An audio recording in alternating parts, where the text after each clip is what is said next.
Pakistan cricket அணியின் captain பதவியிலிருந்து பாபர் அசாம் கடந்த சில நாட்களுக்கு முன்பு விலகினார்.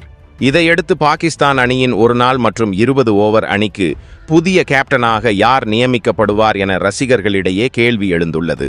இந்த நிலையில் முகமது ரிஸ்வான் பாகிஸ்தான் அணியின் புதிய கேப்டனாக தேர்வு செய்யப்படுவார் என்றும் அவர் மட்டுமே அதற்கான வாய்ப்பில் உள்ளார் என்றும் பாகிஸ்தான் முன்னாள் வீரர் முடாசர் நாசர் கூறியுள்ளார்.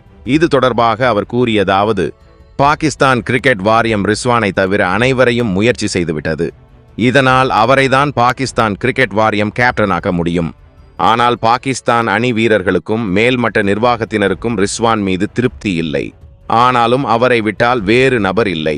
ரிஸ்வானை தேர்வு செய்யவே தேர்வு குழுவினர் கட்டாயப்படுத்தப்படுவர். இன்னொரு இளம் வீரரை தேர்வு செய்தால் பாபர் அசாமுக்கு ஏற்பட்டது போல்தான் இருக்கும்.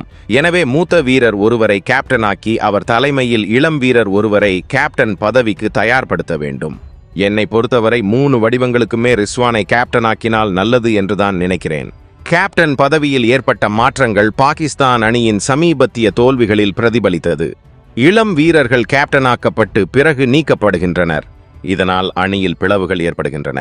இவ்வாறு முடாசர் நாசர் கூறியுள்ளார். நன்றி, வணக்கம். இது குறித்து உங்கள் கருத்துக்களை கமெண்ட்ல சொல்லுங்க.